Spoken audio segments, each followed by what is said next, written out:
7 sebab mengapa musibah datang bertubi-tubi. Yang pertama, karena banyaknya maksiat. Surah Yasin ayat 19 yang kita baca setiap hari. Kemalangan terjadi, musibah terjadi, malapetaka terjadi karena dosa keterlaluan kalian kepada Allah. Yang kedua, karena banyaknya orang berbuat zalim. Dengarkan surah Qasas ayat 59. Kami tidak akan menghancurkan satu daerah kecuali para penduduknya banyak berbuat zalim.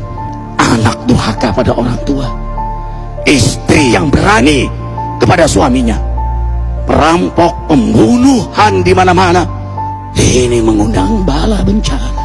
Yang ketiga, mengundang bala bencana karena kelakuan tangan-tangan manusia.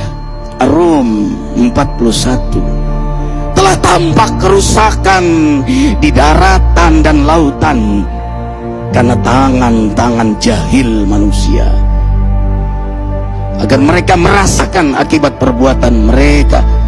Sebagian mereka merasakan akibat perbuatan mereka, agar mereka kembali kepada Allah. Yang keempat, bencana terjadi karena para tokoh melakukan kemaksiatan dan kezaliman. Dengarkan dengan iman, wahai penduduk Indonesia yang mulia.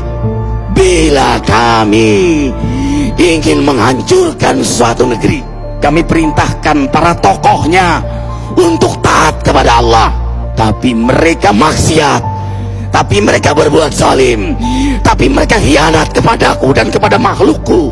Fahaqa alaihil qaul, maka haklah untuk mereka datang bala bencana seperti kaum Ad, kaum Samud, kaum Lut, kaum Nuh. Kami hancurkan sehancur-hancurnya. Siapa tokoh itu? Para pemimpin kita yang sumpah Al-Quran di kepalanya, demi Allah tidak korupsi. Lalu korupsi. Siapa lagi? Hartawan, orang-orang kaya yang dengan harta berpoya-poya, sombong, maksiat dengan kekayaannya di tengah orang yang banyak menderita.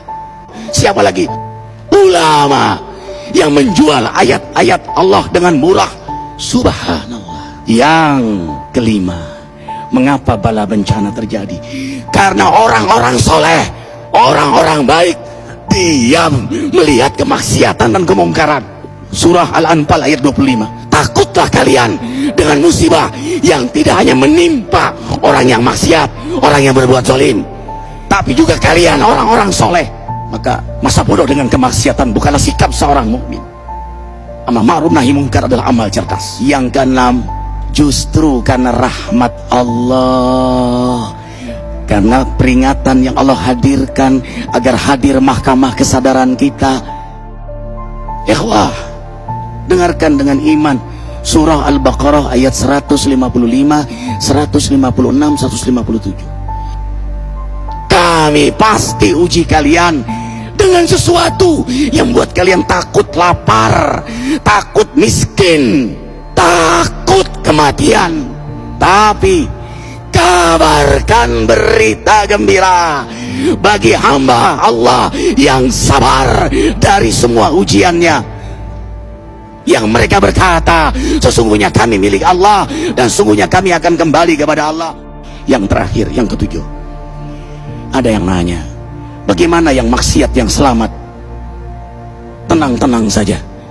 Yang berbuat zalim malah sukses. Di mana keadilannya? Allah Maha Adil. Dengarkan surah Hud ayat 15-16.